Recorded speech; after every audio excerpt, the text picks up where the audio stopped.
So one of the biggest lies that people believe is that they will start when. We'll say the word when this happens, when my life is together, when I feel ready, when people treat me right, when things flow. I don't know if this is a real thing, a real term, but I'm calling it the when fallacy. Why? Because it's a lie. Like we keep telling ourselves that when things are going to be perfectly in place, that's when I'll do something. And the reality is that it will never be perfectly in place. Like no matter what you do, no matter where you start, no matter how much you improve, you are always going to look at something and say, "Man, I could be better." But that's the whole point. That's literally the entire point of starting something is that you're going to progress to a point where even your early stages or even what you feel is your best is still not your best because you're always going to improve. If you love something, you will always improve in it. It's not just going to be simply I show up and that's it and that's what's going to happen. It's going to get better and better and better. So a lot of people refuse to start because they say when. They said, when this thing happens, when I'm respected, when I'm loved, when I feel ready, you will never feel ready. That's when they believe that that's going to start. And when is a lie. So this is the truth. And I know that I feel like it's a common thing to hear and say, but I don't think we express it correctly because we live in a world where there are so many people doing so many things and we have access to it. Like this is an interesting perspective to live in because we see things and we retain information and we take in information that for most part of life, people never would have had access to. Like we don't know the behind the scenes. We don't know the things that people are doing now. We can see those things. They share it with us, or at least we see what they share, right? Because that's a whole other problem. Sometimes we compare our reality to people's pretend, and that becomes a huge issue. But this thought that so many people are stifled and stuck in this place of fear. And they don't start. They keep putting the goalposts. They keep moving it. They'll say when things are perfect or when life is together, this mountain of one is killing so many dreams. Now, like I said, I'm always very vulnerable with you guys in this podcast. If you're listening, I always appreciate that, and I appreciate you, and I appreciate being here. And I feel like I can only speak on certain things either from experience or a perceived perspective. For this one, I speak a little more of both, but mostly experience. Because even this podcasting, even diving into this, it requires a level of courage that I even now I struggle with, right? Because I have to believe that what I'm doing is going to work. Like I have to believe that I'm capable of making this happen. And the reality is that I've given up every other safety net to be able to say that this can be my life, to be able to dive into this and make this a thing, to say that I'm going to live off of my passion and my heart and my mind. And a lot of people would put that as a when. When things hit, when things are perfect, I'll leave my job. Or when things are together, that's when I'll take the big leap of faith. Now, to be clear, I'm not saying go and quit your job and become a rapper. Like that's not what we're getting at here. What I am saying is that if there's something you are talented at, something you're good at, something that's naturally flowing to you, and you have the opportunity and the capacity to make this a real thing, then do it.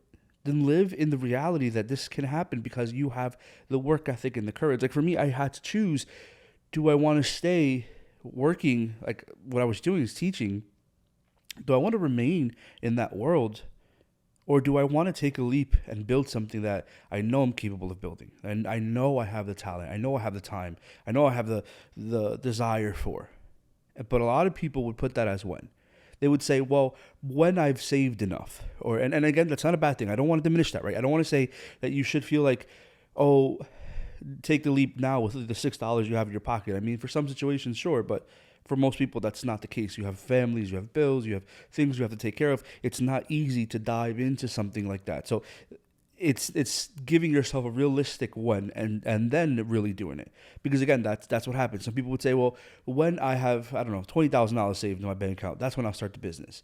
But then they get the 20,000, they're like, well, you know what? Let me get 40 to be safe. Well, you know what? Now let me push that to 45 or 60 just because, I want to have a little bit. Because you're not going to start. What you're doing is creating an excuse as to why you won't start because you're afraid to start, because you're afraid to take the next step, because you're afraid of that. For a lot of us, we keep saying when things work, that's when I'll do it. And the reality is that it won't change on its own. Like nothing in your life is going to change without you. It's not going to become different without you stepping into it. And the worst part of this is that we know it. Like we know that the things that we want are never going to change without us, and we're going to cause this pain, this riffle in us, because we're now living a life of regret instead of a life of lessons. Like we didn't experience the thing. We didn't say the thing we wanted. We weren't vocal about it. We didn't go for the person. We didn't go for the career. We didn't go for the dream. So the only thing you're living in is regret. You're living in the fact that you never took a chance on something that you could have taken a chance on. And that has to be the worst pain in the world. To know that you have to live with the thought of what if. Like not apologize. There's that old Irish proverb that Drake quoted once. It's like I'd rather ask for forgiveness than I forgot the rest of the proverb, but I'd rather ask for forgiveness than not know, than not be able to say that I tried, that I made this effort, that I jumped into something. And again, I don't know you. I don't know the struggles. And it could be something small. There doesn't always have to be a significantly huge life change. Like it could be the little thing. It could be the thing that you've wanted to do for so long, but you keep saying that when you're ready or when you have this or when whatever, you stop yourself from doing it. It doesn't have to be massive, but it does have to be real. And for a lot of us, we keep doing that. I know me personally. I don't know you. I don't know where you're at. I don't know your life, but would you be okay 10 years later regretting not starting now? Like, would you be okay down the line saying, man, if I had started 10 years ago or 5 years ago, or if I started last year, if I started last month, would you feel okay waiting and delaying the fact that this thing can happen if you were to just simply step into it? Would you feel okay with the fact that you might miss on something because you were too afraid to take the next step? Life is way too short. Life is fleeting. It's ending. You're not gaining more life. You're losing life. And at this point, all you're doing is limiting the amount of time that you have to enjoy the thing that you could enjoy, the life that you could be in, the place that you could be in, or even just to know that it's not going to exist is actually going to heal something in you, because now you have this perspective that, okay, I tried it and it didn't work. And that's good to know that I didn't waste more time in it. But you will never live in what you need to live in. You will never do what you need to do if you keep saying when. The phrase that has killed more dreams than anything in this world is, when this happens, I'll start. Like the biggest lie is I'll start when. I always equate this to like cleaning your bedroom. And I know this sounds like kind of stupid, but it's a real thing. Like my room is a mess, right? There's times that my room is perfectly immaculately clean, and there are times where it just looks like something exploded and everything is everywhere. But I realized that the moment that I started picking up 2 or 3 things, it snowballed into this effect where I just started doing everything. Like the little thing that you do now is going to be a snowball effect. If you start now, you do not have to be perfect. You do not have to have it all together. You just simply have to pick a corner and start. And the moment you start, it makes it easier, because what happens is, one, you're motivated because you see things changing. You see things moving. It's like going to the gym, right? Again, we're working here. But it's like going to the gym. The moment you start seeing changes, not even the changes right away, because you build the routine first, you build the consistency. Once the moment you start seeing changes, it motivates you to do more. So this moment that you start cleaning that little part of the room, it motivates you to just finish. And it just pushes, because it becomes easier. The hardest thing that we will ever do in life is start. Like, not even the thing that you want to do, not even the dream that you have, that's amazing. And of course, I'm not diminishing the amount of work that is going to take. But that work becomes easier because you started. Because you didn't say when this is together, when this is perfect, I'm going to start with that mountain. It wasn't a mountain because you started. And everything happens in the moment of starting. Like, that's the hardest part, right? Newton's law of motion, right? An object in motion remains in motion. An object at rest remains at rest. What you don't move will never move. What you don't start now will never start, right? Because it's easier for it to do nothing. And this is where we struggle. This is where we really have this impasse and this roadblock. And we're going to actually talk about some psychological things that really help us break that. And we'll get into that in a minute. But I want us to understand that framing, that what happens with our biggest fear, our biggest regrets, our biggest anxieties are not the byproducts of things that have happened, but actually the byproduct of things that haven't happened. They're not the things that have happened in our lives, but actually the fact that we've never done the thing. So we learn to distrust ourselves in that, right? Because when we say, oh, I'm going to start this thing, I'm going to start this podcast, I'm going to start posting on social media. I'm going to start going to the gym. I'm going to start this business. I'm going to start whatever it is that you're starting. We say that we're going to start, and then we give ourselves a timeline and we don't do it. So what happens is subconsciously our brain says, well, you're not going to do it anyway. So I'm not going to push for it.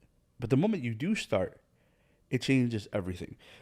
There's this old practice, and this woman, Mel Robbins, claimed it for herself, but it's not hers. It's something that's been happening for years, where you count and you simply do the thing. You count to 3 or count to 5, and you just do the thing. You just start.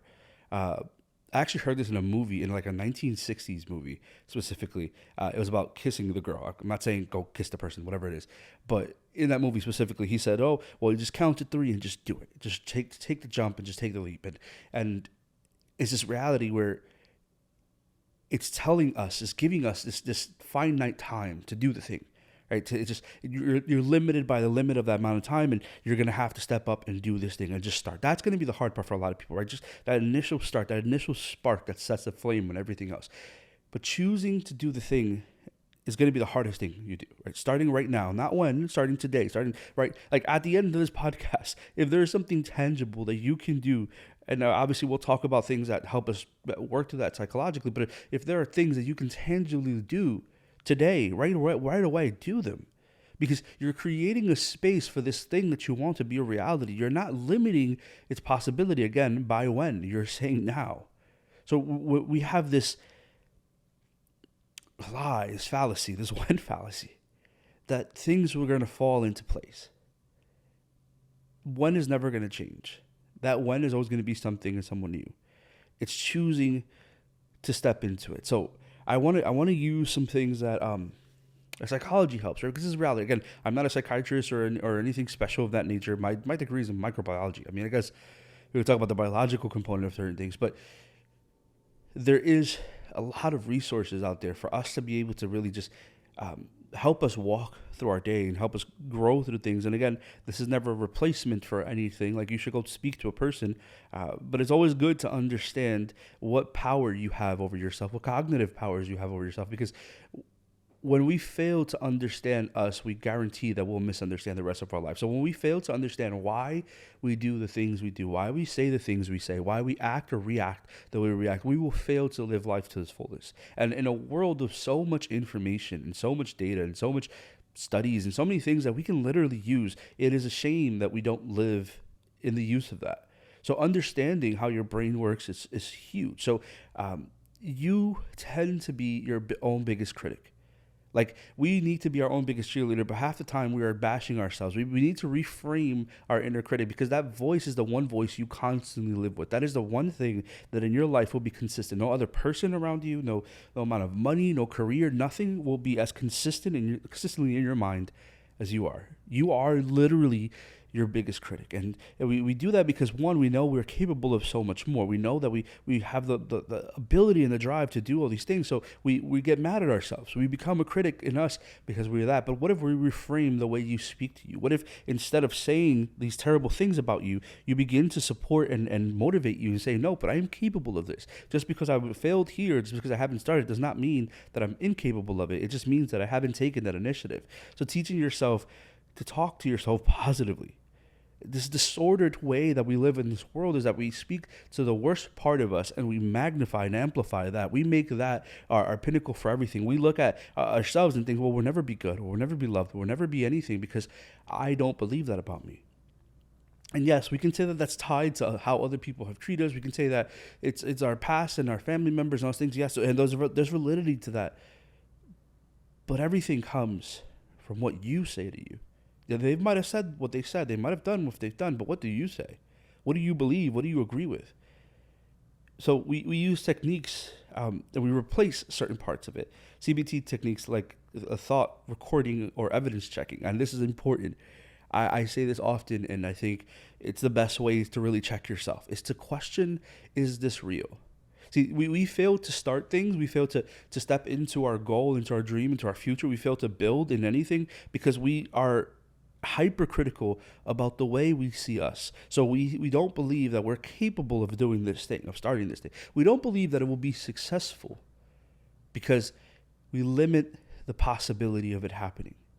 So we say, okay, because I've made X and Y and Z mistakes in my life, that those are going to be the byproduct of why this doesn't happen. So what you do, you criticize yourself. You say, well, I'm not capable of speaking well, or well, I'm not capable of doing this, or not capable of stepping into anything. And we use evidence based on other people's perspective of what they might have said or done. So we don't never take our own perspective. We never question us.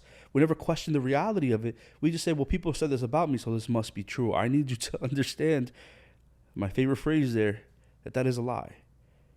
And like, okay, I'm going to be speaking at an event in October with some wonderful people. It's called Pasaporte, which is this innovation of all Latinos in New York and all these amazing industries that we're in and all these things. Shout out to them. Maybe we'll just clip this part just to throw that little shout out, because it is an amazing event. But something I'm speaking at this event, and I guess I'll give you a little foreshadowing, is about your voice. So if you haven't noticed, right, if you've been listening to this podcast, I speak pretty quickly. Like that is something that is natural to me. And I'm obviously going to talk about being Dominican and that being a passion, and we don't speak fast, which is very passionate and all that wonderful stuff. But I've had people in my life look at me and tell me that I would be more successful if I spoke a little slower. Now, I need you to understand this. These people have never been in the stages I've been in. They've never done the things I've done. They've never reached the accolades I've reached. But they've told me that if I stopped doing the thing that got me there, that I would be doing better, even though they've never been there. I need you to understand that some people will try to reframe your voice to match their vision. They will try to tell you that you can't do what you're doing the way you're doing it because it doesn't sound like how they want it to sound. Now, again, is there validity and use for me to slow down so people can pick up more? Sure, absolutely. But then that will also change the messaging that I have behind it. And I can perfectly slow my tone and reach things in a different way. And it can change the way the message is delivered. And I can enunciate the end of every vowel and be able to do that. But what would happen is that that's not me. You're not going to get a version that's authentically me. So what's going to happen is that I won't connect with people the same way, trying to be something that I'm not. At the end of the day, yes, is there validity and is it the intention behind it positive? Sure, I'm sure. But we can't take other people's lack of vision as our gospel. We can't take the things that they don't see in us and say that, oh, well, that's what they said, so this must be true about me. This is what happens often, that we believe the critic. We believe the critics outside and the critic in our mind. We say, well, if a person said that I couldn't do this, then I'm not going to be able to. That's a lie. That's one of the greatest lies you will ever believe, and your brain will stick to it because it will say, oh, no, but they see us from a different perspective. I need you to question that. I need you to question the validity of that thing. Some people will try to reframe your vision because it doesn't match the lack they have. We need to break the comparison cycle. There's this reality where we're looking, I mentioned this before, we're looking at a scope of people's lives from their best perspective. They're not showing us who they are in the outside of that. Right? We're not seeing the flaws. We're not seeing the mistakes. We're not seeing the shortcomings. We're only seeing the best version of them. So what we equate is our life to their best version of their life. And it hurts because you're not really taking account of the fact that that's just not who they are. So you think that you're behind. You think that you're not ready to start. You think that you're going to be lost, and that's just not the case. Right? We need to learn that our social comparison isn't true. And that's another reason why people don't start. They'll say, when I have this kind of family, or when I have this kind of product, or when this is the thing, that's when I'm going to do everything. And you end up missing out on the whole world because you think your life has to look like someone else's for you to start changing and becoming impactful in it. It's just not the case. When is not a reality for a lot of people. Like, we will look at what other people are living and what they're doing, and we'll say that that's our when. That's just not the case. If you start today, right now, right after this episode, you can actually say that there's going to be some level of traction. Why? Because you're not going to be where you were 10 minutes ago or 19 minutes ago, right? You're going to be significantly further up just by starting, just by doing the next thing. And when we learn to not care about the opinion of the people, we also learn to not care about where they are in their life, because the reality is that their life isn't your life. Like, where they're starting, where they are, that thing isn't going to be impactful for you. It might be impactful for them, but it's not going to help you. It's not going to serve you.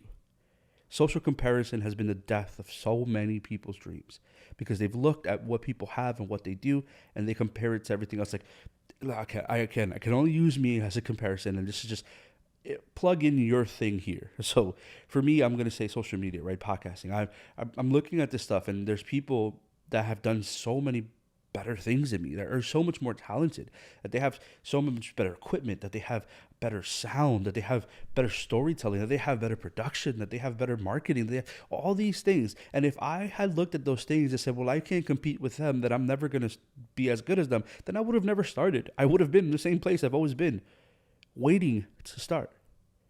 I would have never made progress. I would have never got better. I would have never improved because I thought that I had to compete. You will stay exactly where you are, thinking that you have to look like someone else to be able to start.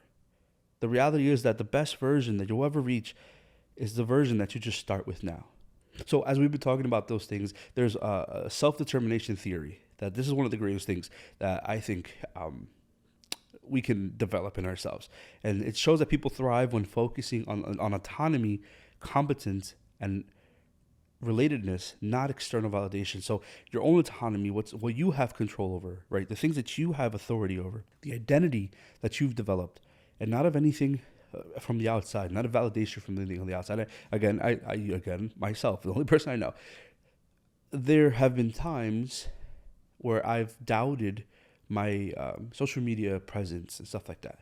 Because again, I'm not perfect. There's not a single person that's perfect. I could offer the greatest advice in the world. I could articulate good stories and give just good adequate advice and all these amazing things that are beneficial to other people. But then I can look at that and say, well, my life isn't perfect. But the premise is that no one's life is perfect. Like I've never professed perfection. Two, I never say that I have it all figured out and all together. I just might be able to articulate certain things that people need to hear and say. And that's been the premise and the goal. And my whole drive has been the positiveness that people have said. There's stuff that people have received, and that's really been what's given me the fuel to be able to say, okay, I'm going to be consistent at this. But there are many times where I've created stuff or looked at stuff and thought, man, that doesn't look good. It's cringy. It's hard to say or to be present. But those have been the things that people have received the greatest in. There have been times where the people that have criticized what I'm doing, right, that are close to me, that have said maybe in this early stages, right, because now the proof is in the pudding. And this is what I'm saying, by the way. I'm not just saying this just to say it. I'm saying it from literally lived experience, because now they can't say anything about me. Now their questions come to me, not about me. They will come for reference and for help. And this is what's going to happen, by the way. When you start to think, right, the thing that you're scared to do, the stage in your life you're scared to jump into, the career you're scared to move into, when you do that thing, there are a lot of people that will criticize the starting stages. If you rely on their opinions, if you rely on their statements, if you rely on what they feel, you will stop. And you will hate yourself for it so much further on. There were many people that looked at the stuff that I was making and said, well, your quality isn't good, or you should not post this because of this, or whatever. And there were people close to me, very dear to me. And it was well-mannered and with good intention. They didn't mean it from a bad perspective. They thought that they were helping, but the problem was that their intentions of helping were trying to stifle the things that I was doing. So if I had listened to them, if I allowed them to tell me not to do the thing or criticize the thing I was doing, and if I had taken that for face value, we wouldn't be where we are today. Like, I wouldn't be in this perspective where now people are coming to me with questions because I've made it happen. What I'm saying with this, what I hope you take from this, is that when you start, you're going to see a lot of friction. You're going to see people that will criticize things that you're doing or saying, or the style that you're doing it, or whatever. And there are people that are positive, by the way, like they're helping you, but that's what we need to learn to discern what is help and what is just pointless. There are tons of times where people will do these things and say these things, and if we take that as face value, we'll stop. We will live in regret because we were never able to be firm in ourselves enough to not give people power over us. Like, to not give people enough authority to make us stop the thing that we're doing. If you are firm in you and you know that you need to press in, you'll improve as you go along. But you'll never give people the power to make you feel ashamed of doing what you're doing. And the beauty is that this is the long run of practice and repetition, that eventually you'll become so good that people will come to you. They'll say, wow, I can't believe you did this. And they'll only see the positive, by the way. They only see the top of the mountain. They'll never see the work that you put to get there. They'll see that top and they'll say, well, wow, you got here. Why? Because your when was a long time ago. It's not today. It's not later on in the future. It's today. It's starting at this very, very point. You've built autonomy over you. Our last few points here is training the brain through mindfulness and self-compassion. This is probably the biggest point ever. Just mindfulness, of course, be mindful of you, but self-compassion is so big. It is the most important thing that you will ever do when it comes to emotional intelligence, is be able to look at yourself and give yourself enough mercy and grace to know that you've made mistakes, that you fell short, that you messed up, but that you can get up again, that you will be better, that you will improve. And it's to know that you need to love you too, that it's not enough just hear people feel loved by you or hear people validated by you, but being able to say, I love me enough that I refuse to allow anyone's opinion of me to dictate how I feel about me or how I see me. It's loving you enough to be able to understand that you fell, but you do not belong on the ground. It's loving you enough to say that the things that you have done in your past do not dictate the future that you will live in tomorrow. There are too many people who have lost compassion for the world, but even more compassion for themselves. And the reason that they don't improve and don't grow and don't build the life that they deserve is because they keep living in the mistakes that they've made. You're not your mistakes. You're not your past. You're not what you've done or what has been done to you. You're not that place that you were in. You're here now. And being able to build self-compassion is going to be the best psychological thing you will ever do for yourself. It's to treat yourself kindly. It's to give yourself the ability and the space to simply just be. And so many people are so broken and so hurt because they don't give themselves that. The question isn't, do you deserve to be loved or be compassionate for or be forgiven? The question is, do you accept it? A lot of us don't start because we're still beating ourselves up over anything else in our lives. Like we might have started the dream that we had and it failed before. So what happens is that now I don't do it because I'm afraid of what it's going to look like. You deserve compassion, not just from other people, but from you, and most importantly from you. You deserve to look at this and just affirm who you are and know that you are worth it. Not because of what you've accomplished or not because of anything of that nature, but just because of you. This is who you were made to be. This is who you are. And a lot of people have been stuck in that, right? We don't allow ourselves to start what we deserve because we stop thinking what we deserve. We don't allow ourselves to live in this beauty of our lives because we've made it the pinnacle of everything else. Our last point here is just to build self-efficacy through small wins. First thing I mentioned, right? Starting the room, the cleaning the room, the little thing that you do. It builds up. It becomes a snowball effect that if you start now, it's going to be so much bigger and with so much more impact later on. So our invitation with this one fallacy, this mountain of one, is being able to look at this and not allow it to dictate anything else. Look at the fact that you have this struggle, that you want to do this thing, you have this dream, that you have this world that you want to live in, and being able to look at that and say, well, this thing is not going to be dictated by my fear or my past or my shame or my mistakes, but it's going to be dictated by me starting now, by me believing in me enough to do the little thing that makes this big mountain disappear. The one fallacy is the greatest lie we will ever believe, because we'll believe that it will be done when we're ready, when we're confident, when we love us, when we feel like everything is together, when we think that our life now makes sense, when we think even worse, we think we're worth it, because we have this lie to us that nothing in us will change until that moment, until something validates me, and you are already validated. You're already good.